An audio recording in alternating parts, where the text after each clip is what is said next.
Everyone thought he was just a weak orphan, but he becomes the strongest swordsman to kill all demons. In the year 1830, demons still lurk in the darkness of Japan and hunt humans. Naturally, humans hate them, and a half-demon girl named Suzune is no exception.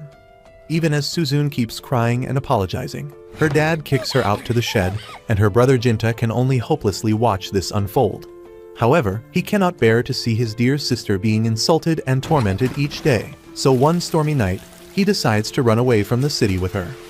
As they seek shelter from rain in an abandoned house in the forest, unsure about where to go next, a kind swordsman approaches them and asks them to come with him if they have no home. Jinta and Suzune follow the man named Madoharu to the swordsmith village deep in the mountains, where they meet his daughter Shiryuki. Shiryuki gets excited when she learns that the two kids her dad brought in are going to be living with them, and while Jinta gets smitten by Shiryuki's cuteness at first sight, Suzune takes some time to overcome her nervousness to open up to her. Soon, they start living together as a family, and Jinta starts taking swordsmanship lessons from Madoharu, who is the village's guardian. One day, as Jinta, Shiryuki, and Suzune are returning home after playing in the river with a friend, Jinta brings up the topic of Shiryuki's mom. She tells him that her mom is the village priestess, and she is not allowed to leave her shrine. Only her dad, who is the village guardian, and the village chief can meet her, because if she meets common people, her holy powers will decrease. Shiryuki says that she has not seen her mom in years, but she just sighs it out of her system and heads back.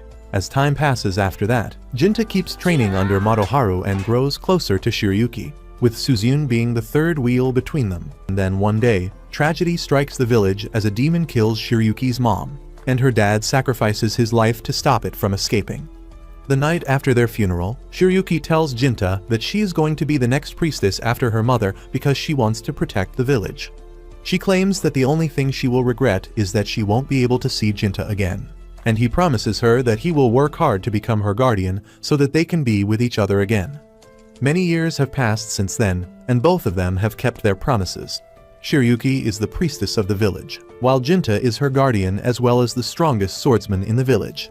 One day, as he reports to Shiryuki and the village council about the demon he recently killed in the forest, all the old guys get tense. They fear that the demons are aiming to eat the liver of the priestess because, according to folk stories, it can make them immortal. However, Shiryuki believes that the demons are trying to get their hands on the legendary sword called Yarai that has been passed down in her family from one priestess to another. This worries the village chief, but his son Kiyo, who is the second guardian, tells him not to get his panties in a bunch because the priestess has two capable warriors guarding her. He then proceeds to throw shade at Jinta by calling him an illiterate musclehead, but Shiryuki stops their fight before it can even start. After the meeting ends, everyone leaves the room except for Jinta, and Shiryuki comes out from behind the curtain because she is tired of acting formally in front of everyone. She makes Jinta call her by her name and then tells him that she has a special guest for him today. Jinta immediately realizes that she is talking about Suzune, and he enters her private room to see his sister, who has not grown at all in 10 years, sleeping peacefully. Jinta is not happy that Suzune is breaking the village rules by being here, but Shiryuki takes her side because all she wanted was to meet her brother, who was busy with his work. Jinta wakes Suzune up and tells her not to come to the shrine because it is against the rules, but she throws a tantrum in response. Suddenly, Jinta hears someone coming, and Suzune sneaks out of the shrine before she is spotted. The visitor turns out to be the village chief, who asks to speak in private with Shiryuki, even telling Jinta to leave the room. The next morning, Jinta returns home because he has been given a day off. Suzune is happy to learn this because she plans to spend the entire day with him. But then, to her utter surprise, she sees Shiryuki in their house. Both Jinta and Suzune are stunned to see her and ask how can she leave the shrine. Shiryuki playfully tells them that she got special permission from the village chief to go outside, and she wants to spend the day with them. Suzune gets excited on hearing this, and she suggests that the three of them have breakfast together like old times. After breakfast, Jinta decides to take Shiryuki to the village, and Suzune happily waves them off, but once they leave, she lets her frustration show. Meanwhile, everyone in the village is dumbfounded when they see Jinta with a pretty girl because they don't recognize Shiryuki's face after years of not seeing her. Even when they reach the restaurant of their childhood friend, she fails to recognize Shiryuki, and that makes her a little sad. After spending the entire day together, Shiryuki leads Jinta to the very spot they promised to become the priestess and the village guardian in the past. There, Shiryuki suddenly tells Jinta that she is going to marry Kiyo, the village chief's son. Jinta's eyes widen in shock and horror as Shiryuki explains that the village chief lectured her about having a kid to protect her bloodline in case demons are coming after her. He told her to marry his son because he is a guardian and will one day become the village chief. Shiryuki says that she agreed to the proposal as the priestess because that is the best for everyone in the village. But she tells Jinta that he is the only man she has and will ever love. She says that one part of her wants to run away from the village to start a new life with him, but she knows he will never agree to do that. Jinta affirms, saying that he worked hard to become her guardian because he respected her decision to become the priestess, and if they abandon their roles, they will never be able to face each other properly. He tells her that he loves her too, and he will continue doing his duty to protect her and the village from any threat. The next day, Shiryuki sends Jinta on a mission to hunt 2 demons spotted outside the village. But before he goes, Kiyo wants to have a word with him. He aggressively confronts Jinta, asking how he can be such a wuss and allow the woman he loves to marry another man without even a reaction. Jinta coldly tells him that he doesn't mind it if it is for the sake of the village, and Kiyo realizes that something is seriously wrong with him. Jinta just ignores him and goes to the forest to search for the 2 demons, unaware that one of them has already made her way to Suzune. As Jinta is quietly walking through the forest, the second demon launches a surprise attack on him, but he manages to parry it easily. The demon tells Jinta that he is impressed by his skills, but Jinta has no time to talk, and he charges at him instantly. He finds it hard to cut through the demon's tough skin at first, but with his second strike, he manages to take his arm before narrowly dodging a crushing blow. Instead of being furious, the demon becomes even more impressed by Jinta, asking the reason he trained to become so strong. The demon asks him why he wields a sword, and Jinta says that he fights to protect the ones he loves. At the same time, the female demon approaches Suzune, telling her that she is one of them too. Suzune frantically denies that, clinging to Jinta's shirt as she says that she is a human. The demon realizes that Suzune loves her brother so much that she has conquered her demon nature and remained a human. Suzune excitedly starts telling the demon about Jinta, saying that he is everything to her, and the demon tells her that someone is out to hurt her brother and she must stop them. Suzune refuses to believe her, so the female demon uses her power of foresight to show her a vision of the future in which Shiryuki is undressing as she starts making out with Kiyo. Suzune can't believe that because she is certain that Shiryuki loves Jinta, so the female demon tells her to come with her so that she can see the truth with her own eyes and help her brother. On the other side, Jinta and the male demon are still fighting in the forest. Jinta asks the demon why they hurt humans, and he replies that all demons have a purpose that they cannot ignore, and they do everything so that they can achieve it. Jinta says that he will stop the demon from harming anyone and rushes towards it, while the demon enlarges his arm to face him head-on.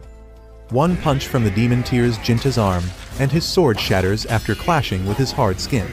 However, Jinta doesn't give up, and he grabs the shattered tip of his sword to stab the demon's heart before he can attack again. His attack is fatal, and the demon falls down, but he is satisfied because he has fulfilled his purpose. He tells Jinta that his partner has the power of foresight, and she saw that 170 years in the future, the demon god will be born in this village. He says that even now, the strongest of all demons lives in this village, and they came here just to get her. Jinta realizes that he is talking about Suzune, but before he can do anything, the demon decides to give him a parting gift in the form of his powers. As his arm forces itself down Jinta's throat, the demon asks Jinta what he will do when those he wants to protect become unworthy of it. At the same time, Kiyo is trying to do the deed with Shiryuki, and when she resists, he asks her if she wants Jinta to be back in time to hear her moans. This harsh statement helps Shiryuki make up her mind, and she begins stripping as she says that it is the duty of a priestess. Kiyo freaks out because he really didn't expect her to cooperate, but just as Shiryuki is about to kiss him, the female demon brings Suzune there to see everything with her own eyes. Back in the forest, Jinta wakes up, and surprisingly, all his injuries have vanished. He immediately rushes to find Suzune, but to his horror, the entire village is on fire. He ignores everyone as he rushes to the shrine, where the devastated Suzune calls Shiryuki a hoe for pretending to love Jinta and then settling for any guy she finds. Shiryuki tries to explain her position, but Suzune refuses to hear anything. She begins crying as she says that she loves Jinta too and wants to be with him, but he is in love with Shiryuki. That is why she endured everything and refused to grow up so that she would always remain his little sister, and he would get to be happily married to Shiryuki. Shiryuki tells her that she cannot do that because she has some duties to the village as the priestess, and Suzune snaps at this. She tears off her bandages covering her eye and begins cursing Shiryuki. Seeing this as her chance, the female demon starts manipulating Suzune, telling her that she should save her brother from getting hurt by this and kill her before she can cheat on him. Shiryuki's cries don't reach Suzune at all, and she is corrupted by the female demon's words. Suddenly, her dark powers burst out, and she grows into an adult demon, ready to kill Shiryuki. Kyo tries to protect her, but the female demon knocks him down and drags him out because she has some use for him, leaving Suzune alone with her target.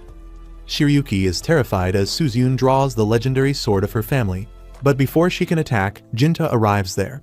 Shiryuki runs towards him, and Jinta hugs her tightly, but that is not enough to save her, as a swift slash from Suzune makes her head go flying. The devastated Jinta can't even process that he is holding Shiryuki's bleeding corpse in his arms when Suzune suddenly appears behind him and tells him that she did it for him. Jinta doesn't recognize her and only thinks of her as the demon who killed the woman he loved, and he angrily charges at her. Suzune dodges his attacks and asks him what is wrong with her, and only then does he realize that he is facing his little sister. Jinta asks her how she could do this to Shiryuki, and Suzune says that she was just a bitch who was going to cheat on him, so she killed her. She tells Jinta that he should be happy that she saved him from getting heartbroken, but the more she talks, the angrier Jinta gets. His rage begins to activate the power the demon gave him, and he realizes that the woman in front of him is no longer his little sister. He charges at her with pure hatred, but his sword shatters on impact with Suzune's demonic aura. Jinta feels pathetic because there is nothing he can do, but then he realizes that he can use the demon's power and his hatred to avenge Shiryuki's death. As he transforms his hand, Suzune tries explaining that she only did this to make him happy, but Jinta yells at her to shut up. Suzune starts crying, saying that now Jinta is also going to abandon her just like everyone else. She says that if he can't appreciate what she did for him, she doesn't care about anything else. She screams that she hates him as she begins darting around the room, telling him that she is his true family and everyone else is a stranger. Jinta tells her to shut up, and Suzune stops, realizing that he won't listen to anything she is going to say. In response, she suddenly walks up to him and stabs him, but when she tries pulling her hand out, she finds that it is stuck. As she struggles to pull it out, Jinta remembers how he never hit his sister even once and then punches her with full strength, leaving a hole in her body. As the injured Suzune gets up, Jinta dashes at her with full power. However, he fails to harm her as the female demon arrives there at the last moment and sacrifices herself to save Suzune. She tells Suzune to run away, and she picks up Shiryuki's head and tells Jinta that she hates everything now, so she is going to burn the entire world. She tells Jinta to remember her because no matter how much time passes, she will come to visit him one last time before everything ends. Jinta struggles to go after her, but the female demon laughs as she uses all her strength to hold him in place. She lets go only after Suzune escapes and cheerfully yells that she fulfilled her purpose. Jinta asks her if her purpose was needless bloodshed, and the demon tells him that she saw far ahead into the future. Soon, humans will discover electricity, and their artificial light will illuminate the nights, leaving no place for demons to hide. However, what she has done here will ensure that demons keep on thriving even as technology grows. After saying that, she dies with a smile, and her body turns to dust. Once everything is over, Jinta's rage and hatred suddenly turn into grief, and he hugs Shiryuki's body and cries, while apologizing over and over again for failing to protect her. Soon after that, the villagers start rebuilding their homes, but Jinta, now completely alone in this world, decides to leave on a journey. As soon as he leaves his house, he finds the village chief waiting for him.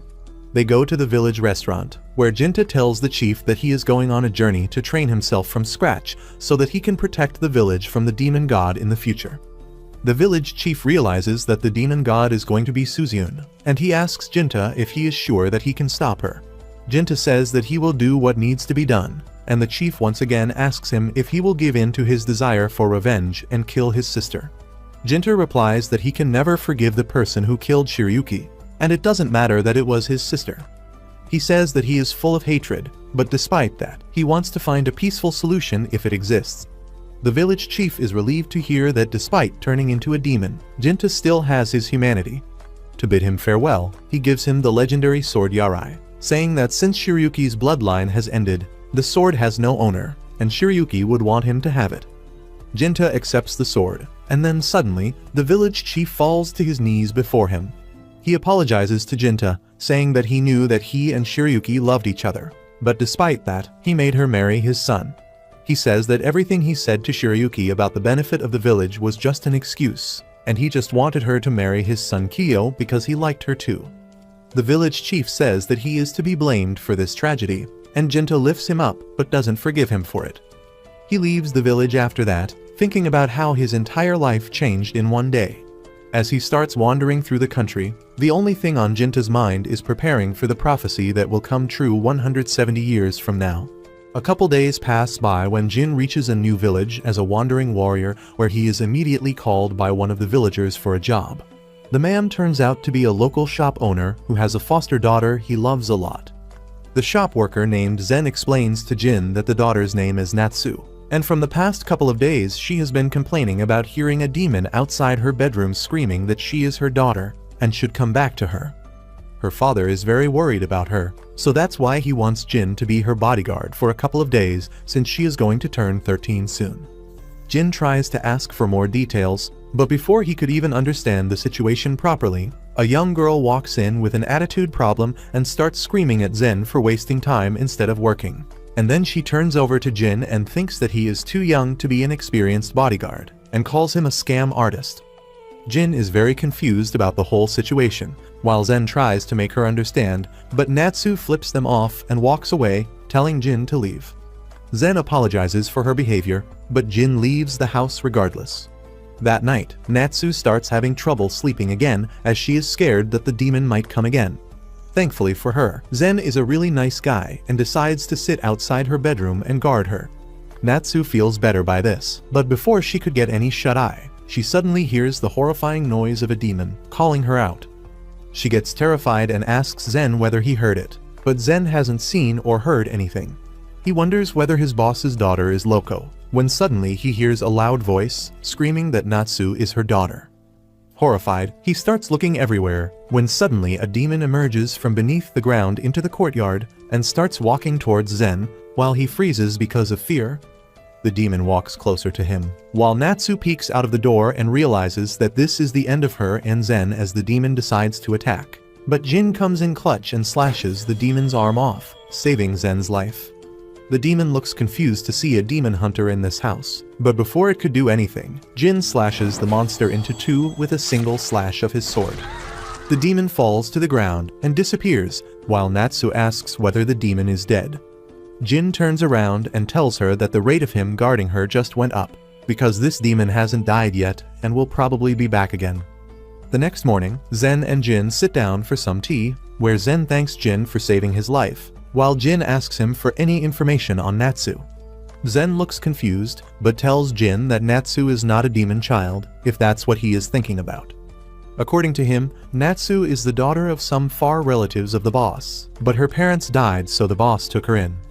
He claims that the boss would never have raised her if there was even the slimmest chance that she was a demon, since the boss hates them with all his heart. Zen explains that a couple of years ago, some demons killed his wife and kidnapped his son, which destroyed him completely. But thankfully Natsu came into his life at that time and gave him the support that he needed. That night, Natsu sleeps a little more relaxed and happy since her adopted father definitely cares for her, as he has hired the strongest demon hunter in the area, and because both Zen and Jin are guarding her room, making sure nothing hurts her. Jin decides to ask her about the boss's son, but Natsu refuses to reply and asks whether demons can be born by humans. Jin tells her that they can be born by the meeting of two demons, sometimes a demon and a human, but there is also a possibility when the demons are born out of sheer negative emotions like anger, rage, or jealousy. While he was talking, the demon suddenly appears out of thin air once again and starts screaming at them to return her daughter. Jin immediately jumps into action and with a swift combo, beats the demon to the floor, sitting on top of it. He realizes that this demon isn't intelligent enough to make conversation, and asks Natsu whether he should kill it. Zen is shocked at this and screams at him to kill the monster. But Jin claims that he wants to know from Natsu what she wants to do. He claims that even if he kills the demon, it will reappear again since it is being created by the negative emotions that Natsu has. Natsu can't believe what she was hearing, but realizes that Jin is telling the truth. She starts thinking about how even though her adopted father promised that he loved her, she never truly believed him and hoped that if a demon came to kill her, he might actually start loving her more. Jin tells her that she has to face her feelings and get rid of these emotions, as that is the only way the demon won't reappear again. Natsu starts crying, but decides that enough is enough and screams at Jin to kill the beast, as she believes that her father does love her very much. That was enough for Jin as he quickly slashes the demon in half, killing it instantly while Natsu takes a sigh of relief. He tells them that their nightmare is over and that they should sleep well now. The girl with daddy issues soon starts snoring in her room while Jin stands outside as he wrestles with his own feelings, since even he keeps getting visited by the same monster, who is basically the mother of Susu. The monster reappears in front of him, shouting the same words again and again, but Jin again slashes her head off in a single strike, ending her in an instant. The next morning, Zen thanks him for helping them with this major problem, but Jin claims that it was pretty therapeutic for him as well. Natsu looks confused, but he explains that he has had a tough childhood and his worldview was created by the cruelty he saw around himself. Ever since a young age, he had those negative emotions in him, which gave birth to the same demon which was pestering Natsu for the past couple of days. Only it took Jin decades to finally overcome his feelings and get past the mental roadblock of his abusive childhood. Natsu doesn't really understand what he is talking about, but thanks him anyway for his help, as he turns around and leaves the city. Just then, her father walks out and asks whether the man was gone.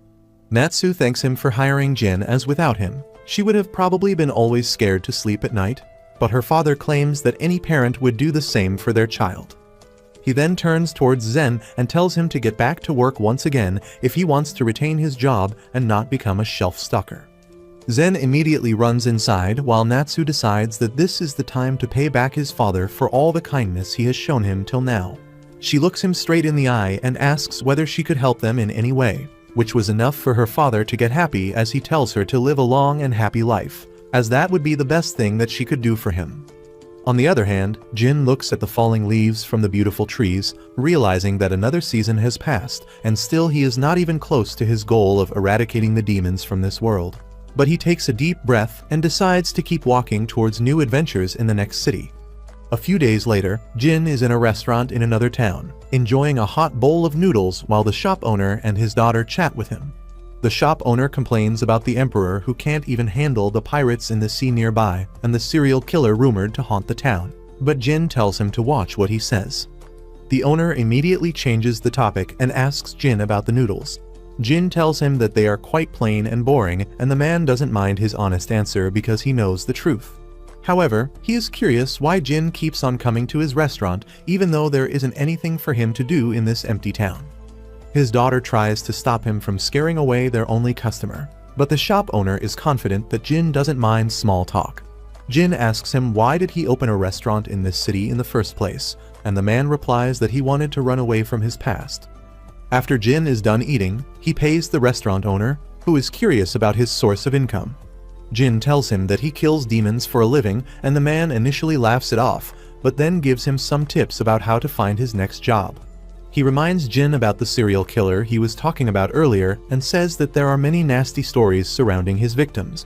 The killer doesn't even use a weapon because his victims are found in a pretty messed up state, and the numbers of people disappearing and the bodies discovered don't add up. Jin is curious about this case now and learns the location of the serial killer's work area before leaving, but the owner's daughter comes there to warn him to be careful at night. Jin tells her that he is grown up now and she is not his mom to worry about him, but the girl tells him that his edgy emo behavior only proves that he is still not an adult.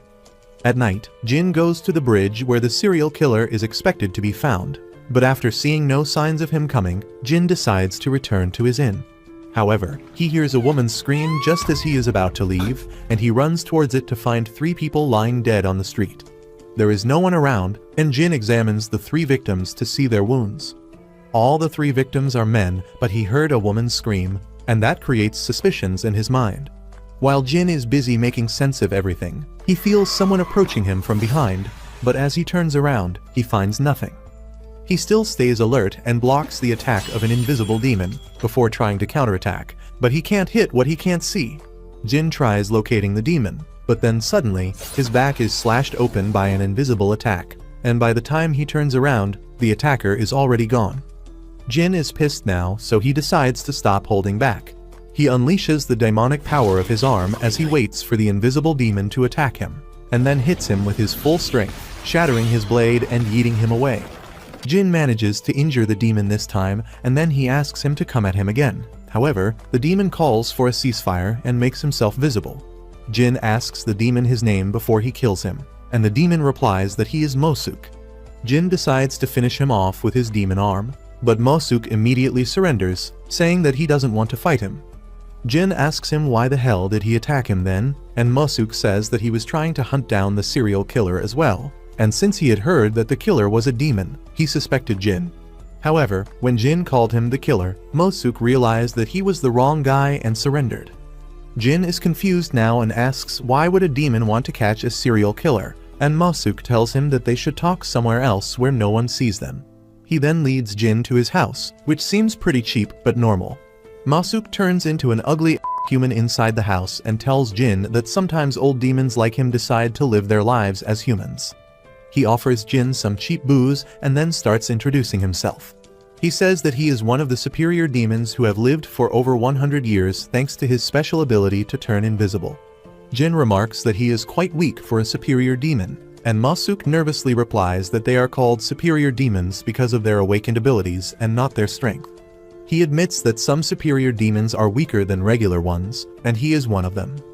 After that, both Jin and Mosuk say that they are not the serial killer, and since demons can't lie, they believe each other. Jin then asks Mosuk why did he not confirm anything before attacking him earlier, and the demon replies that he has a grudge against the serial killer. He says that the killer only kills men on the spot and kidnaps women, and his wife was also kidnapped by him. Mosuk breaks down as he tells Jin that his wife was a kind-hearted human who loved him despite knowing that he was a demon. She was abducted a month ago, and then after 10 days, her body was found in a horrible state in the local river. Mosuk says that he doesn't really like humans that much, but he loved his wife, and that is why he will not stop before getting his revenge. He tells Jin to step aside this time and let him deal with the serial killer, but Jin refuses, saying that his purpose is to hunt demons and he can't avoid that. Mosuk understands that, and he suggests that they work as a team to find the demon and beat him, but he still wants Jin to let him deal the finishing blow. Jin is moved by his determination and agrees to work with him, and the next day, the two of them split up to gather information about the serial killer. They find nothing at all and return to Mosuk's house, where they start bonding over some drinks. Mosuk asks Jin why does he kill demons despite being one himself, and Jin replies that he gets money from it. Mosuk refuses to believe that it is the only reason, so Jin tells him that he kills demons to grow stronger so that he can stop a certain demon one day. Mosuk is curious about it, and Jin tells him his backstory, saying that even though he hates his sister for killing the woman he loved, he doesn't know if he can kill her. He then asks Mosuk what he plans to do after getting his revenge, and the demon replies that he will go back to being a normal peace-loving person and tend to his wife's grave. The next day, Jin goes to the same restaurant again, and the owner's daughter asks him if he has found any leads on the serial killer. Jin replies that he is still working on it, but since he doesn't want to talk about it, he distracts the girl by praising her. He says that a beautiful waitress like her should have a line of customers waiting outside her shop, and both the woman and her dad are immediately sold by that compliment. The shop owner walks over to Jin and asks him if he wants to go out with his daughter because he has been looking for a handsome son-in-law himself. But the girl tells him to shut up and stop embarrassing her in front of their only customer. She then tells her dad that she will find a good man when the time comes, and the owner returns to the kitchen to do his job. The girl then apologizes to Jin for her dad's behavior, but he tells her that it is not a problem. He says that her dad seems to love her a lot. But the girl senses some deep-seated daddy issues in that statement and asks Jin if his dad didn't love him. Jin decides to take her as his unpaid therapist and begins telling her about how her dad never accepted his sister Suzyun as his daughter, and one day they ran away from home. He says that he now understands why his dad hated Suzyun, but there are still things that he wishes were better. That night, Jin and Mosuk try searching for the serial killer again, but they don't find anything. Masuk is getting desperate because there have been no clues or new victims of the serial killer recently, and they can't find a way to get him. Jin tells him to be patient when he suddenly spots the restaurant owner's daughter Orphan staring at some flowers. He decides to accompany her because it is not safe for her to be out alone at night, and Masuk turns invisible and goes home to give them some privacy. Jin asks Orphan why is she here all alone, and she tells him that she loves seeing flowers in the moonlight.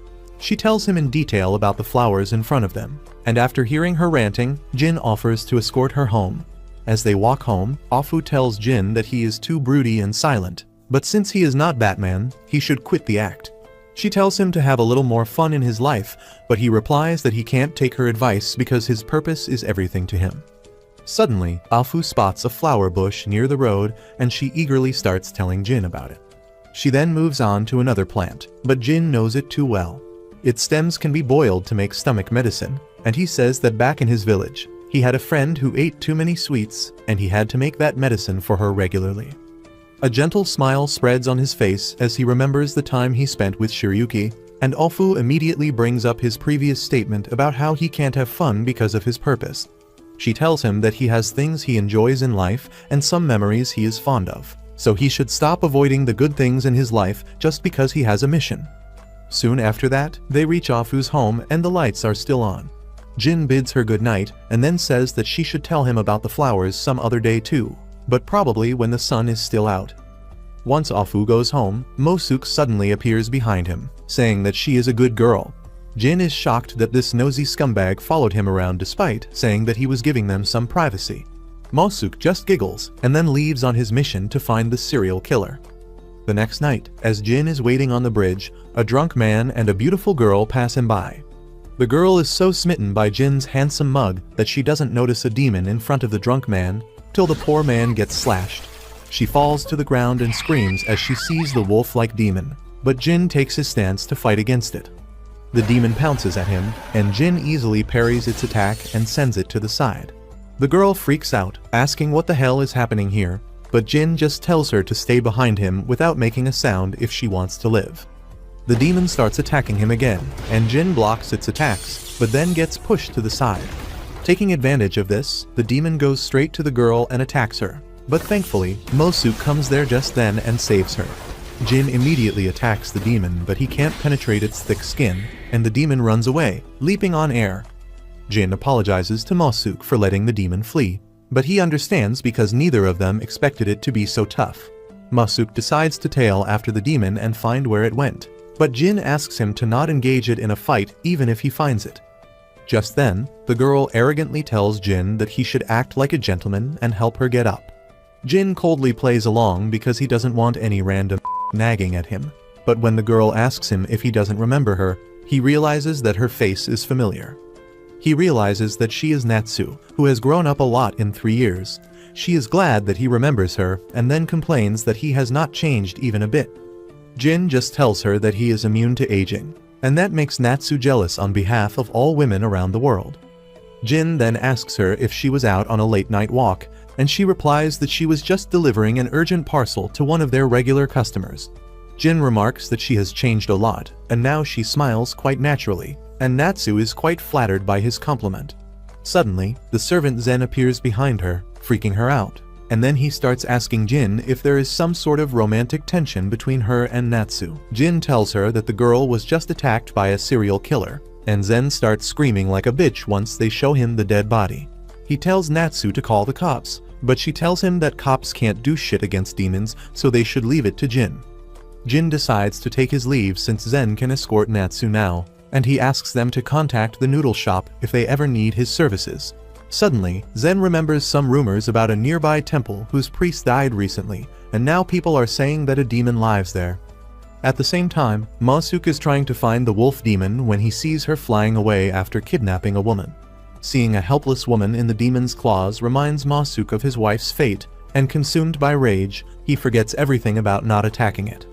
He chases after the demon with the intent to kill and reaches the same temple Zen was telling Jin about. He turns invisible and then enters the temple where the demon is eating the woman. Masuk doesn't care about anything but his revenge now, and he dashes at the demon with his knife drawn.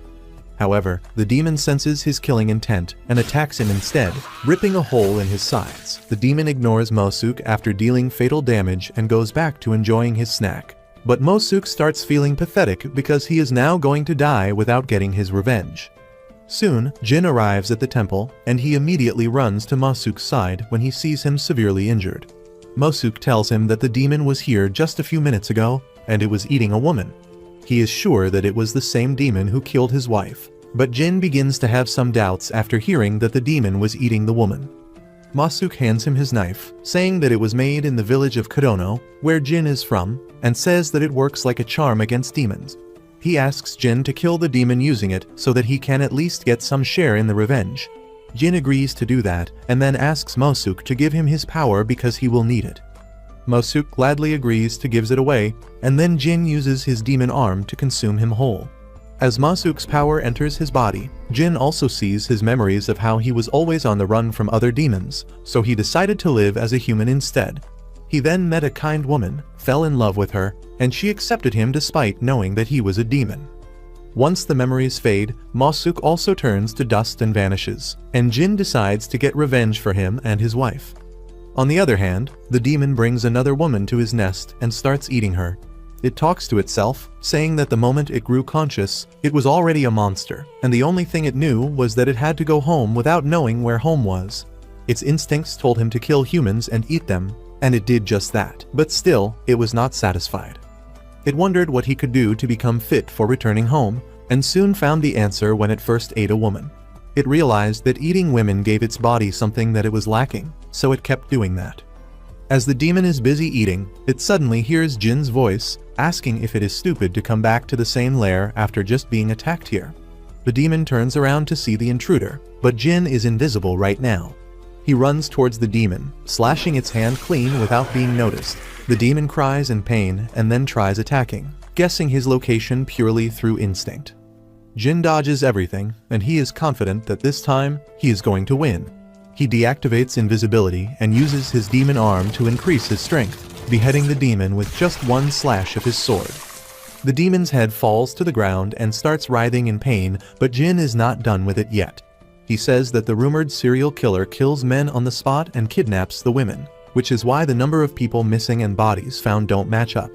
That makes sense if he considers the fact that the demon also kills men on the spot and then brings the women here to eat.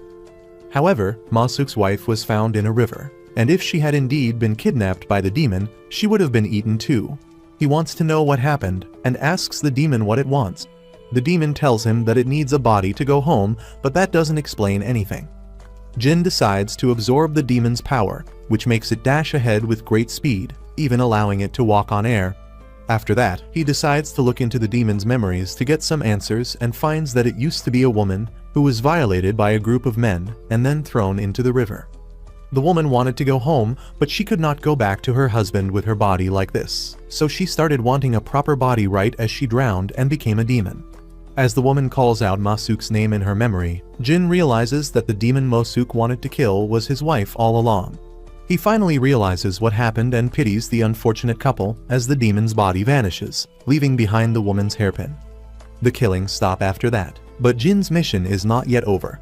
He finds the men who attacked Mosuke's wife as they plan to take on their next target and slashes them, leaving them fatally injured.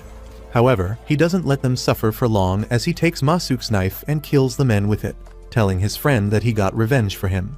A few days later, a samurai named Now comes to Afu's restaurant, but he looks unnecessarily gloomy, so the Afu's dad asks him if something is troubling him. Now tells him that he is looking for his older brother, but the man cuts him off mid-sentence, telling him that everyone knows that he is the only son of his prestigious family and he has no brothers. Now gets depressed on hearing this because he was hoping that at least someone would believe his story, but till now he has been disappointed everywhere. He is sure that he has an older brother, but there is no one else who thinks that way. Even his parents don't remember having another son and now feels like he is losing his mind. Seeing him so distressed, Afu decides to tell him about Jin because she believes he can help him. Her dad agrees with her and tells Now that Jin is their regular customer who solves freaky mysteries for a living. Now asks if Jin is some sort of shaman who exorcises evil spirits, which makes Afu and her dad laugh. They tell him in detail about how he is just a wandering swordsman, but he is skilled enough to defeat a demon by himself. Just then, Jin enters the shop and orders his usual without even paying attention to Nao, who feels weirdly drawn towards him. As Jin begins eating his noodles, Afu pours him some tea and asks if he has been doing his homework properly. He recites a passage about flowers that Afu taught him last time, and she is pleased to hear that. She decides to teach him about flowers in mythology this time when suddenly Nao interrupts their conversation. He introduces himself to Jin and asks if it is true that he deals with supernatural mysteries and demons.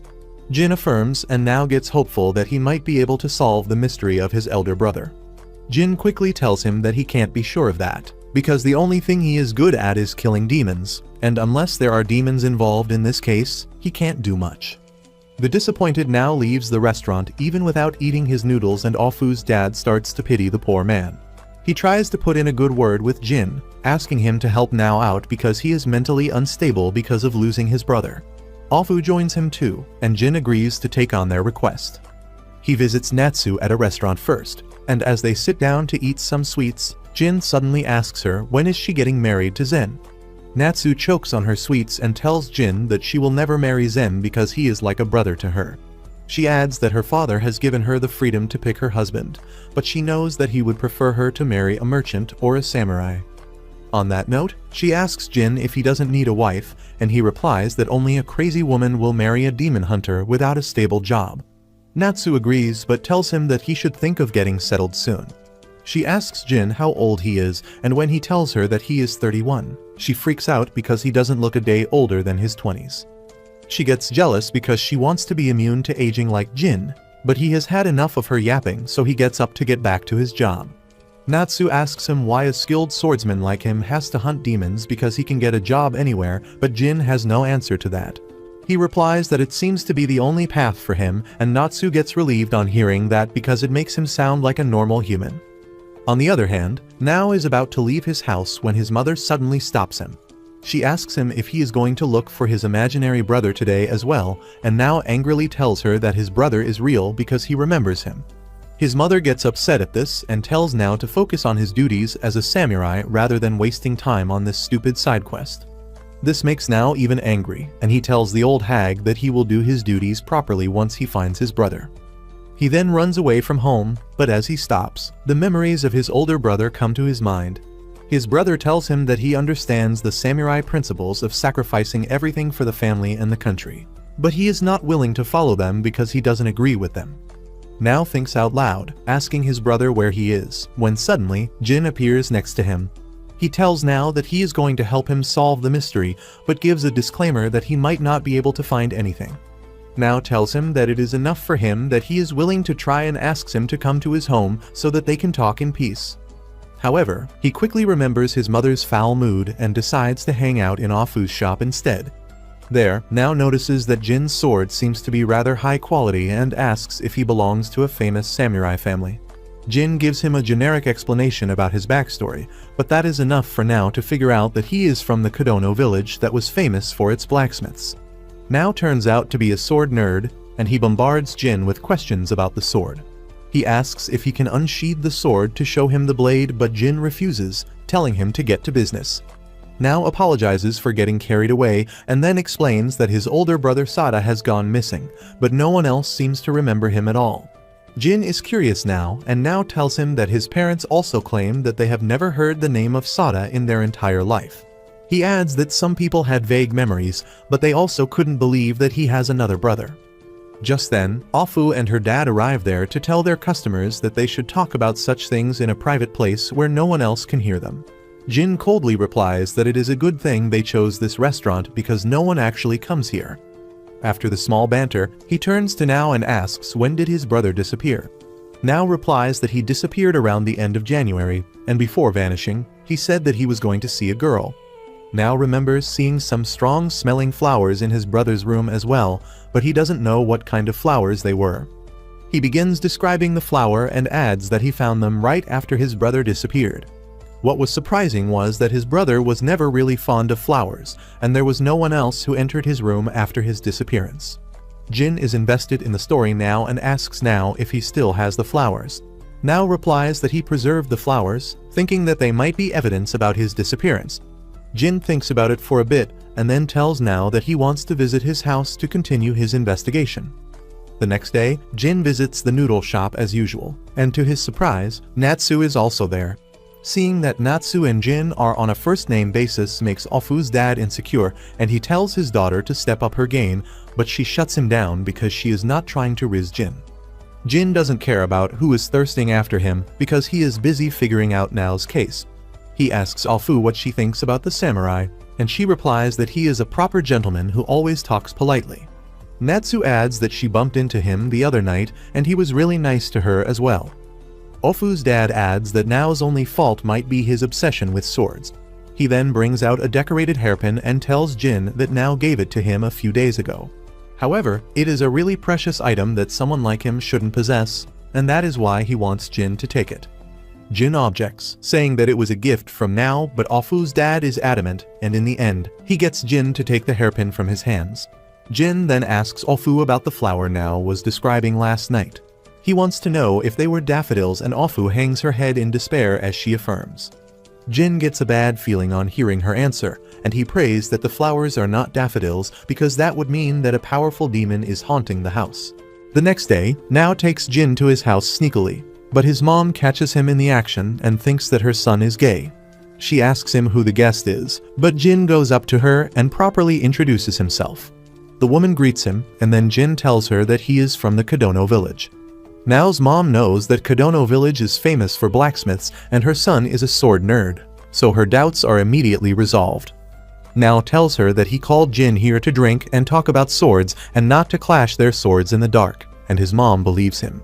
The two men begin walking inside, but then Nao's mom suddenly thanks Jin because Nao has been going through a rough patch lately, and his company seems to have made him a bit more cheerful. Soon after that, Jin reaches Nao's room, where he shows him the dried flowers he preserved, and as Jin feared, they turn out to be daffodils. Nao asks if there is something special about these flowers, and Jin remarks that the only thing special about them is that they are too small. He then asks Nao if he is sure that it was the spring season when he found these flowers, and he affirms. Jin reveals that the girl Nao's brother was planning to visit might have been a demon, and she took him away to another plane of existence. He says that these flowers are proof of that, and they might have come from the demon's world. Nao gets really nervous on hearing that, but Jin asks him to show his brother's room. Nao gets up to lead the way, but Jin remains sitting, asking him to go on ahead without him, and he will find him later. Nao is confused, but he obeys and leaves the room. Jin follows him, but he turns invisible using Mosuke's power because he believes that if the demon sees him, it won't show itself. As soon as Nao opens the door to his brother's room, he breathes in a strong scent of daffodils, and the very next moment, he starts feeling intensely dizzy. He starts hearing a girl singing a song, and then suddenly, visions of another time fill his mind. He sees a girl standing outside her house when it suddenly catches fire. She runs inside to see her parents, but they get trapped in the flames and die, leaving her terribly devastated. The girl also gets engulfed in the flames, and by the time rain comes and puts out the fire, the entire city has been turned to rubble. Despite this, the girl seems fine at first glance, but when she walks into the streets, everyone freaks out and runs away from her because she has become a demon. The girl realizes this as she stares at her reflection in a pool, and suddenly, the realization that she has lost everything hits her. She begins crying, realizing that she now has no home to return to, and runs away from the city. The girl grows up pretending to be a normal human, and wanders around aimlessly, but one day, she returns to her old city and finds another house where her home used to be. She opens the gate and finds Nao's family living happily there, and that brings back all the memories of her parents. The girl says that she wants to go back, and her demonic power suddenly awakens, creating an illusion of her past. Her parents are alive in the illusion, and she has returned to being a kid. The girl realizes that this is not real, but she desperately clings to the illusion because it is the only thing she has. As Nao's dream ends, he wakes up and finds himself in the world of illusion that is in the same location as his house, but in a parallel dimension. He is dumbfounded by the changed scenery in front of him, but Jin is also there to snap him out of it. Nao is still confused and asks what is going on, but Jin first asks him if he also saw the memories of the girl who turned into a demon. Nao affirms and Jin replies that it seems something serious is going on here. Just then, they hear the girl singing and find Nao's older brother Sada playing with her. Nao begins walking towards him, but then a sharp ringing noise forces him to stop. Meanwhile, Sada asks the demon girl what she wants to eat today, but she snaps at him, asking him to stop playing with her and return to his family instead.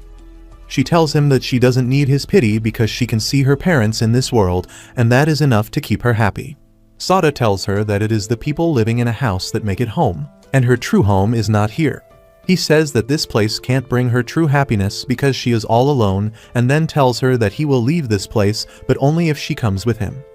The girl refuses because this is the only place for her, but Sada says that she can be his adopted daughter and they can live a peaceful life in the countryside. The girl refuses, saying that she can't leave this place, and she can't even see him as her dad, and Sada replies that he will stay with her till she changes her mind because he is serious about adopting her. She yells at him and says that he will never see him as her dad, and Sada just laughs it off before vanishing. Nao gets up just then and wonders where his brother just went, and the girl tells him that no one lives here anymore. Nao is devastated and begs the demon girl to return his brother to him, but Jin tells him that it is impossible. Nao asks him what he means because his brother was just here, and Jin replies that he was here at one point in time but not any longer. He explains that flowers bloom in different seasons and the small daffodils in this place bloom in winter. However, Sada disappeared in spring and right now it is autumn in the real world. Since the daffodils are still in bloom, it might mean that time doesn't change here, but the truth is something else. The demon girl affirms, telling him that time passes much quickly here as compared to the real world. She reveals that her power is called the Dreamer, and it allows her to create the Garden of Happiness from her past memories. However, her power can't do anything more than that, and no one other than her can stay in her world of illusions. Nao asks her what happened to his brother, and she replies that he was here, but he is no longer here. She apologizes to him for stealing his brother, but also thanks him because Sada brought her happiness for the brief time he was here. She then tells Nao that once he falls asleep and wakes up again, he will go back to the real world so he doesn't have anything to worry about. Jin asks her what is she going to do now, and she replies that she wants to spend all her time replaying her memories just like she has always done. However, she owes a lot to Sada, and he would want her to move on, so that is what she is going to do now. As she says that, the demon girl starts to fade, and along with her, her world of illusions also vanishes. Nao suddenly wakes up and finds himself back in the real world along with Jin. The next day, Nao and Jin go to Alfu's restaurant, where Nao says that he looked into the history records of the city and found that a great fire destroyed the city 200 years ago. The poor demon girl was a survivor of that fire who lost everything because of it, and her home was in the same place as his house now. Nao says that it seems almost poetic to think about how their fates were connected beyond time and space, and then Jin suddenly apologizes to him for not being able to help him bring his brother back. Nao tells him that there is no need to apologize because he actually helped him solve the mystery. He says that his brother Sada was a man of principle, and he stood firm on his belief no matter what, even though he cannot yet understand why he would abandon his family to be with a demon girl. Nao believes that his brother was following his heart till the end. With that, Nao gets up to do his duty, but Alfu stops him, saying that his brother was a wonderful man. She says that even if no one remembers him, he will always remain a great man who sacrificed everything to save a girl. Nao is brought to tears on hearing her words, and he tells Alfu that he is incredibly proud of his brother before leaving the shop. Everything seems to be resolved with that, but there is something that is still bothering Jin. He says that the girl called Nao's brother Hyoma, but his name was Sada. Alfu's dad says that Hyoma might be his real name because Sada is just his samurai name. Though most samurai keep their real name a secret, since Sada thought of the girl as his daughter, he must have told her. Well, that brings another doubt to Jin's mind. He recalls Alfu's dad telling him about how he once heard Nao getting scolded by his mom over his obsession with swords. He remembers that the guy quoted Nao's mother calling him Aramori, which must be his real name. However, when Jin met the woman, she was super respectful and polite, and she called Nao by his formal name. Jin believes that she won't have made the mistake of using his real name in front of a random shopkeeper, and he asks Alfu's dad to reveal his true identity. He adds that the demon girl said that Sada was not in her world anymore, but she didn't say he was dead, and everyone knows that demons can't lie. The man gets taken aback by this, but then Jin begins explaining his theory. He says that Nao's brother must have lived with the demon girl for 20 years to keep her company in the fake world, but then he decided to leave. However, when he came out, he found that only 1 month had passed in the real world, but he had grown 20 years older. Sada could not return home like that, so he came to the city and bought an abandoned building for cheap to start his noodle shop. Ulfu's dad tries to counter the theory by saying that since time moves too fast in the fake world, Sada might be dead, but Jin refuses to believe her. He says that the demon girl had a smile on her face when she vanished, and she wouldn't be so happy if the man she had come to love as her father suddenly vanished. Jin tells the man to come clean and admit that he is the real Sada, and he gives up on hiding the truth. He calls Jin the Japanese Sherlock Holmes and asks when did he figure it out. Jin replies that as soon as the case was solved, he was sure about the old man's identity, but there were clues scattered along the way. He takes out the fancy hairpin that Sada gave him earlier, claiming that it was a gift from Nao. Jin now understands that he got it back when he was still young, but he couldn't return it because it would create suspicions. Sada laughs, saying that he is right, and then asks him to keep it as a thanks for solving the case. Jin asks him if he is fine with leaving it like this because he should at least let his brother know that he is still alive. Sada laughs, saying that he made his choice to stay with the girl instead of his family, and now he has no right to return to his family. He believes that his brother is a smart guy who will figure out life on his own, but he is disappointed that he doesn't understand why he decided to live with the girl. Sada says that he didn't want to see the poor girl suffering alone, and once a man decides what he wants to do, he sticks with his decision to the end. Jin agrees with him, and Sada says that he knew that he would understand him because they have got the wisdom of old age. Jin is taken aback on hearing that, but Sada tells him that he lived with a demon for 20 years, and he could tell that Jin was also a demon the first time they met. Jin is still unable to believe that, but then he asks Sada how is the demon girl doing nowadays. He replies that she is in the room with them, and then Orphan shows her demonic eyes, revealing that she was the girl inside the world of illusions. It all makes sense to Jin now, and he realizes that Orphan is actually a demon who is much older than him. She just chuckles at this and asks what he is going to do now as a demon slayer, and Jin simply orders his usual instead of giving an answer. A few weeks later, Jin's dad calls him for a job request. He informs him that one of his merchant friends is facing a lot of problems after he brought a painting that is said to be demonic, and now he wants some help very badly. He shows Jin the demonic painting, which features a priestess holding a sword. Jin takes a good look at it and asks his dad if there are any rumors associated with the painting. He replies that there are more than just rumors.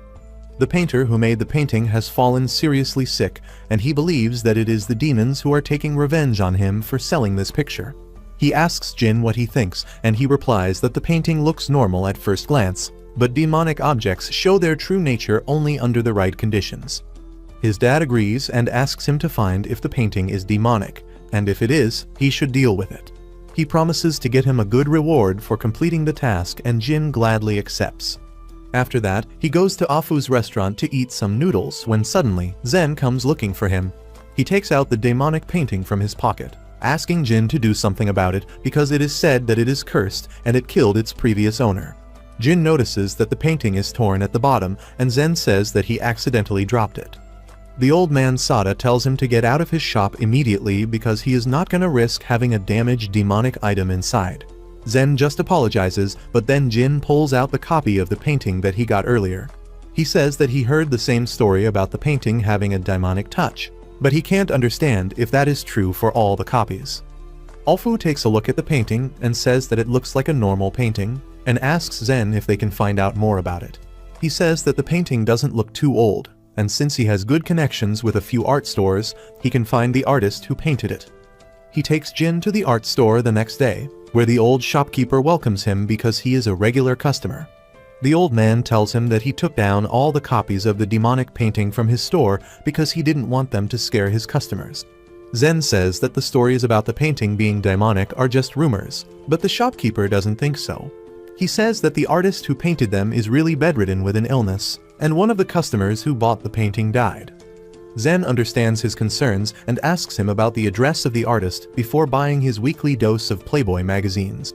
Zen then goes to tell the address of the painter to Jin, who thanks him and says that he will handle the rest himself. Jin soon finds the house, and the painter named Saga is surprised because he was not expecting any guests. He welcomes Jin inside and begins brewing some tea for him. Meanwhile, Jin looks around the room and finds that Saga is still working on some paintings. He remarks that he heard rumors that he was very ill, and Saga replies that it is just his old age that is catching up to him. He says that his body just can't handle the stress of making paintings anymore, and Jin asks if he is sure it is not because of a demonic painting. Saga treats his question like a joke, but then Jin pulls out the painting and asks if he can tell him more about it. Saga gets nostalgic on seeing it, and tells Jin that it is a long story. He first starts by telling him that the painting is called the Priestess of Kudanzaka, but that is neither the name of a place or the woman. He says that he got the idea of making that painting from a swordsman named Madoharu who used to visit this place quite often. The name of his mentor immediately takes Jin to a trip down the memory lane, and he vividly remembers the day he fought his last battle. It was shortly after a demon had consumed Madoharu's wife, and he felt pathetic that he couldn't even save the woman he loved.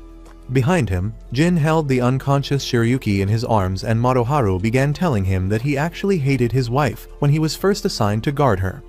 However, the hatred didn't last forever, and neither did his promise to keep her safe at all costs. Madoharu told Jin not to turn out like him and urged him to become a man who stays firm on his emotions, whether it be love or hatred. With that, he told Jin that he was the man of the house now and rushed ahead to fight the demon that killed his wife. As Jin comes to the present from his nostalgia trip, he asks Saga to tell him more about Madoharu because he was his mentor and foster father. Saga is pleasantly surprised to hear that, and he decides to tell Jin everything he knows about the man. Saga says that the story starts when he was a young and ambitious noob who wanted to become the best artist in all of Japan. He moved to this town and found that a woman lived in the same building as him. He introduced himself to her, but the woman asked him to call her Nameless because she didn't want to share her name, but she also couldn't lie. They became good friends, and the Nameless woman often came over to watch him work. Madoharu was also a regular visitor to his shop because the priestess sent him out to deliver some letters for her. He always used to complain that she was using him as an errand boy when he was supposed to be her guardian, and his angry rants always made Saga and Nameless laugh. Saga then moves on to the topic of the painting, saying that he made the original piece by hand, but then some merchants approached him because they wanted to sell it. So he created a new model for them, and it was mass-printed using wooden blocks. Jin is curious if the woman in the painting is the one he called Nameless, and Saga replies that he is not entirely wrong. Jin asks why did he tell people that the painting was demonic, and Saga says that he has some reasons for that. However, before he can reveal those reasons, he wants to know Jin's first impressions after he saw the painting. Jin says that when he first saw the priestess wearing a jade necklace, he thought she was a legendary priestess from a folktale of the Shinano village. However, the sword in her hand made him believe that she was connected to the Kodono village in some way as well. Saga tells Jin that he is exactly right, and he then decides to tell him why the painting is called demonic. He warns Jin that he will regret learning the reason, but he tells him to continue anyway. Saga says that Madoharu used to visit his shop each year whenever he was sent on a mission, but gradually, his attitude towards the priestess began to change. He stopped complaining about her, and one day, he asked Saga to draw a painting of her. Saga told him that he can't draw someone he has never seen, but Madoharu told him that it was not an issue because they had Nameless with them. He explained that Nameless looked just like the priestess, and not only that, she belonged to the Shinano village and was once a refugee in the Kodono village before moving to this town. Jin is surprised to learn that the painting depicts Shiryuki's mom, even though someone else was used as a model for that. He still doesn't get the demonic aspect of it, and Saga says that initially, when Madoharu hated the priestess, he called her more demonic than all demons combined. Saga says that he called the picture demonic just to poke fun at him, but he never believed that. He then says that he should never have agreed to mass-produce this picture for selling to the public, because it was based on true love and he made business out of it. He says that maybe this is the reason he is being punished with poor health. Jin finally understands that there was nothing demonic about the painting, and the shopkeeper just took Saga's sarcastic remarks as truth. He then asks the old painter why he said that he would regret it after knowing the story. Saga replies that when he was making the painting, Madoharu stood behind him the entire time and kept telling him to make the priestess look more beautiful. He finally finished the painting after hundreds of failed drafts and then asked Madoharu to give it a name. Maruharu first compared his wife to a local goddess whose name's literal translation meant 8 mountains. However, he decided that his wife was even more beautiful, and that is why he named the painting Kudanzaka, which meant 9 mountains. And since Japanese is a weird language, the way Kudanzaka was written also meant bewitching. Saga says that the painting is just bewitching and not cursed, but some stupid people thought it was cursed and spread rumors. He then takes out an old draft of the painting from a drawer and gives it to Jin. He tells him more about Maruharu, saying that despite being a grumpy bastard, he truly cared about his family. He stopped coming to the shop so often after his daughter was born, and the last time he came here, he talked about his adopted son and daughter. Jin feels happy on hearing that, and he soon returns to the city. He goes to Ofu's restaurant, but Sada notices that he is staring too much at him today. Jin says that he was just appreciating how he is a good father, and Sada tells him to stop trying to rizz up an old man like him. Ofu asks him what happened to his investigation of the painting, and Jin tells her that it was nothing serious, but he got to know about his foster father's unseen side. Ofu tells him that fathers are like that, and it takes a lot of time to get to know them fully. Later that night, Jin visits his biological dad and tells him that the painting is completely safe, and the rumors about it being demonic started because of some regrets the painters had. As for the man who died after owning the painting, Jin says that it was just a coincidence. He took the copy of the painting for himself and found nothing wrong with it, and says that the art store owner can resume selling them. His dad is pleased to hear that and says that he will get his payment soon, but before that, they should have a drink. As the two of them pour drinks to each other, Jin asks his dad if he drinks often. He replies that he started drinking to cope with the loss of his family, but now he finally enjoys it. He learns that Jin is also a habitual drinker and suggests that they share a drink again. Jin just smiles at the thought of getting to know his real dad over drinks and says that it sounds like a good idea. One night, as Jin is standing near a cherry blossom tree, a severely injured woman walks towards him. However, one look at her face and he realizes that the woman is a zombie. What's worse, she is a zombie hooker and she asks Jin to buy her services for the night.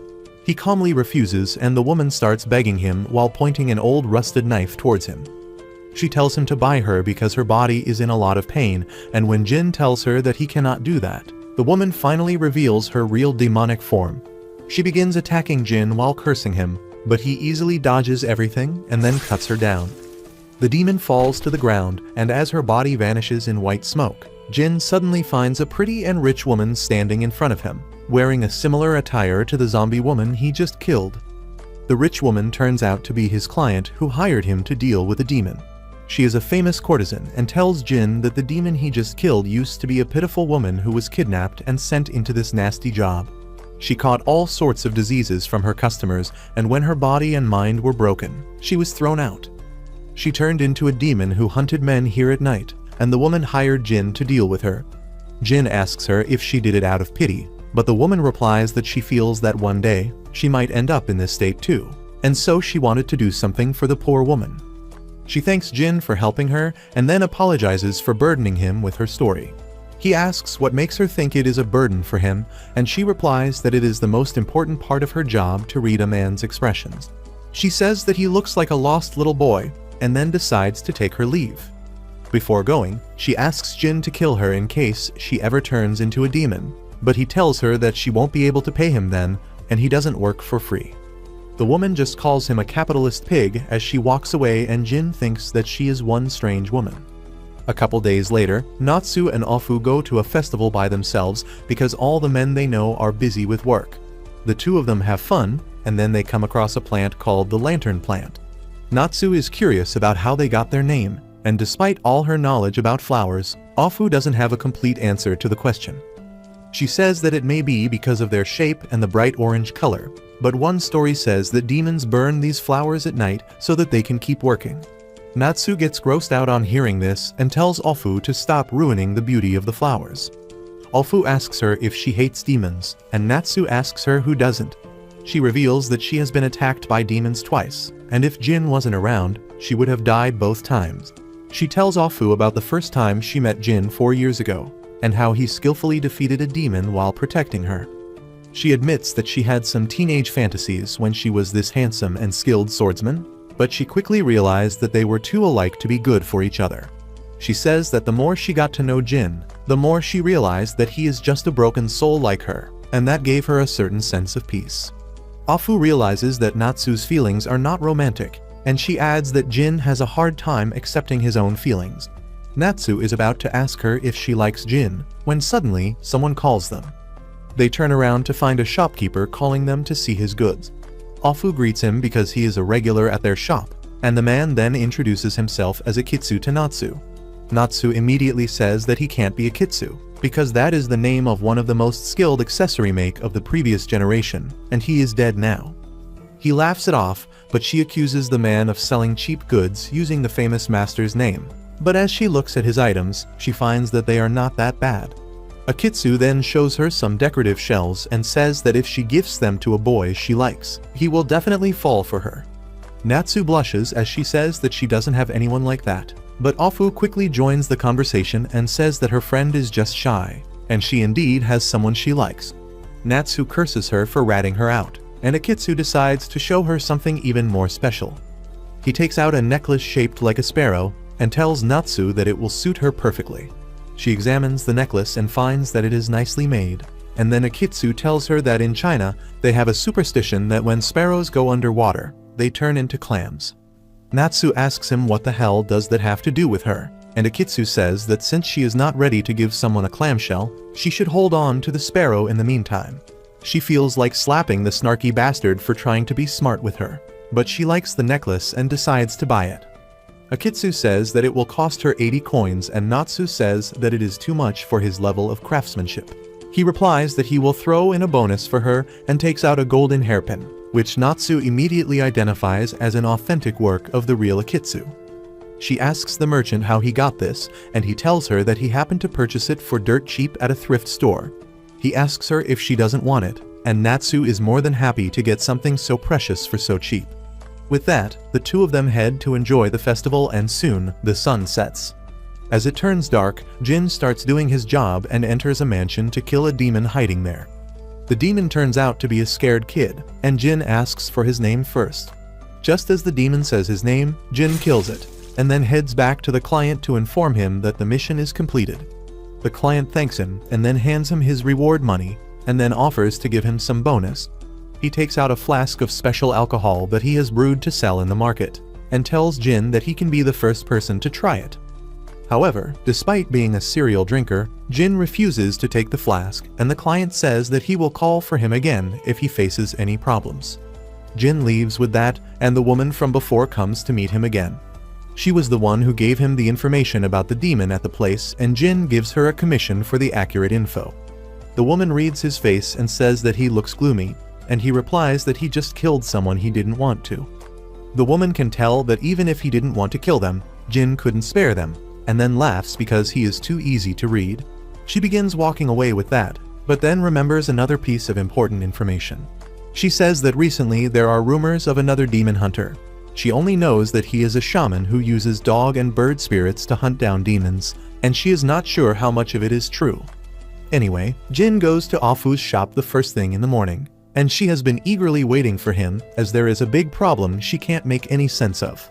Jin suddenly notices Natsu sitting on a table, and as soon as she sees him, she walks towards him with a gentle smile and dreamy eyes. She grabs his hand and touches it to her face, calling Jin Big Brother and telling him that she missed him a lot. He gets creeped out by that and asks Afu what is happening. She tells him that it all started when she put on a hairpin last day. Natsu suddenly went limp after putting on the hairpin, and when she woke up, her whole personality had switched. Jin asks Natsu to show him the hairpin, and she quickly gives it to him. However, she doesn't return to her normal self even with that, and Jin wonders if the hairpin is really an ordinary item. Sada suggests that he break it to see what happens, but Jin doesn't think that it is a good idea. Natsu then asks him to return her hairpin and Jin gives it back. As soon as Natsu puts it back on, she hugs Jin excitedly, and just then, Zen and Nao also come there. They both are aghast when they see Natsu hugging him so tightly. Zen tries to separate the two before listening to any explanation, but Natsu lashes out at him, asking who does he think he is. Zen gets hurt emotionally and gives up, and Natsu keeps clinging to Jin the entire time. Anyway, Jin explains the entire story to Zen, and then asks Afu where did they buy the hairpin. She replies that they bought it at the festival from a merchant named Akitsu, and Zen says that it is impossible because Akitsu has been dead for almost 10 years. He says that Akitsu's accessories are really famous and even their shop can't get one so easily. Ofu says that when Natsu looked at the hairpin, she was confident that it was a real piece. Zen freaks out at this, wondering if Akitsu turned into a demon and came back to hunt humans. However, Sada has met the guy before, and he can confidently say that he is not a demon. Jin trusts his words and decides to go looking for him, but Natsu doesn't let go of his hand. He asks her to leave him, but she refuses, saying that she wants to be by his side. Jin suddenly goes soft and gently tells Natsu that he has to do something important. He asks her to wait for him, and Natsu, who has turned into a total simp, can't refuse that request. Jin leaves with that, asking Zen to look after Natsu, and everyone is confused about how he seemed so experienced at dealing with clingy women. Anyway, Jin begins searching for Akitsu in the market, but he finds no clue at all. He starts heading back to the inn when his mind gets lost in thoughts of Suzyun.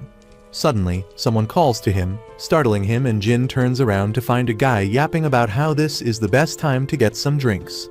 Jin asks him if he has any business with him, and Akitsu tells him that he should be asking the question because he has heard that Jin was searching for him. Akitsu says that he was curious to meet him, but now he has understood his motives because demons approach him for only one reason. Jin immediately recalls the words of the woman who told him about another demon hunter, and he realizes that it is none other than Akitsu. He draws his sword, asking Akitsu who the hell is he. In response, Akitsu unleashes a dark energy and uses it to summon 3 spirit hounds as he introduces himself as Akitsu III.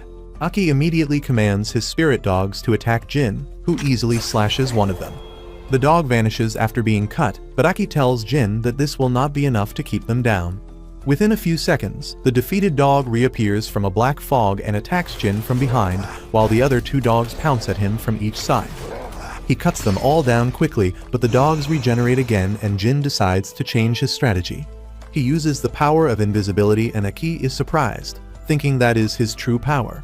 However, it turns out to be useless in front of the sharp senses of the spirit dogs, who continue chasing and attacking Jin even when they can't see him. Jin cancels his invisibility as Iki laughs at him for having an useless ability. Jin agrees with him and says that he needs to change his plan.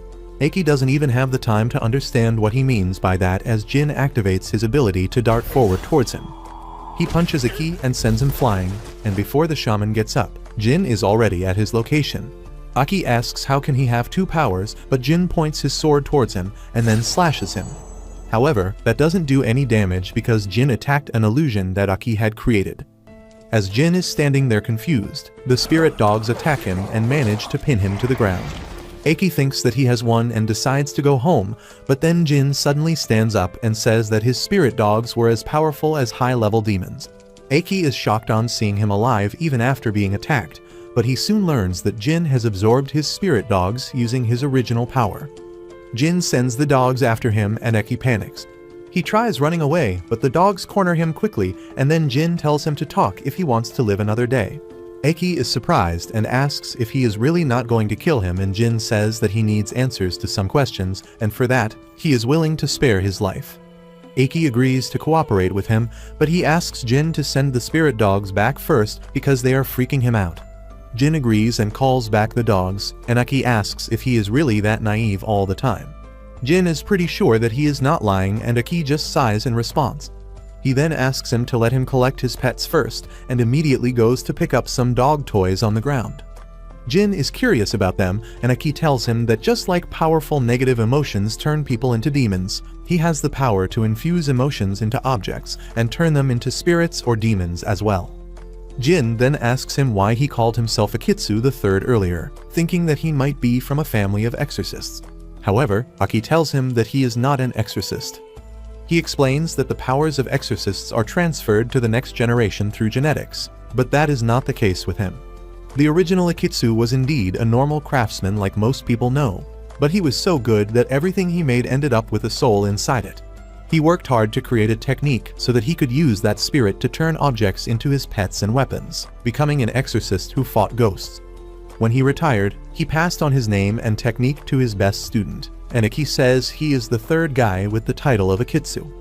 He then asks Jin what he wants to know, and Jin tells him about how Natsu started behaving oddly after he sold her a hairpin yesterday. Eki claims that the hairpin was just a normal accessory, and then promises to help Jin with the issue if he just puts his sword back. Jin decides to trust him because he has no other option, and then he heads back to Ofu's shop, where Natsu has been eagerly waiting for him. She is still the dreamy-eyed girl who simps after him, and she gladly agrees when he asks her to come on a walk with him. Natsu clings to him, calling him brother after every sentence, and he tells her that he feels vulnerable when someone calls him brother because of what happened in his past. He gets emotional as he says that he couldn't protect anyone he loved, and he had to break the promise he made with his sister on the night they ran away from home. He feels pathetic and useless, and says that he doesn't deserve to be called a big brother, but Natsu disagrees with him. She says that there is no deeper reason behind the bonds of siblings, and he is her elder brother just because he is. She tells him that the bonds between siblings can't be completely broken no matter what, and just like she found her way to him, he will eventually find his way to a place he can call home. Jin doesn't think that is possible for him, but Natsu tells him that it is the purpose of everyone's life. She assures him that he will find his way one day, and Jin thanks her for saying such nice things to him. He says that he wants to thank her, and for that, he pulls out the hair scratcher that Sada once gave him. Natsu immediately starts crying on seeing that, almost as if that was the thing she was waiting for all along. Earlier that day, Aki had noticed the hair scratcher on Jin's body, and he asked him to give it to Natsu, because it would solve all his problems. Turns out he was right, and Natsu says that after all this time, she can finally get what she wants. She takes the hair scratcher from Jin, and then pulls out her hairpin too. A cuckoo bird starts singing at that exact moment, and as Natsu holds both the hairpins close to her, they start glowing. The light in her hand takes the form of a small golden sparrow and flies away, and the very next moment, Natsu collapses into Jin's arms. Just then, Aki also comes there and begins telling Jin about what just happened. He says that while hairpins are used to keep the hair in place, the hair scratcher is used to style them or scratch the scalp without disturbing the hairstyle. In that sense, they always come in a pair. The hairpin that he sold Natsu and the hair scratcher that Jin had were both created by the original Akitsu, and since they both developed a spirit because of his talent, they began considering each other as siblings. Aki believes that the hairpin possessed Natsu, and identified the hair scratcher that Jin was carrying, making her act like he was her older brother. That is why, when they were united, they left the world together, and Natsu was freed from the possession. Jin thinks that the story is believable, but he also believes that there is something more to that. He thinks that the hairpin had the strong emotions of its previous user who longed to be with her brother, and that is why Natsu thought he was her older brother. Aki just laughs at this theory, saying it will be one hell of a coincidence if Jin looks like the older brother of the hairpin's previous owner. He then adds that the hairpin had a cuckoo design on it, and the hair scratcher had wisteria flowers, and they are called siblings of springtime in an ancient poem. However, he says that it doesn't even matter which theory is true because in the end, the two spirit siblings found their way to each other. Jin agrees with him, but then he asks where did the spirits fly off to?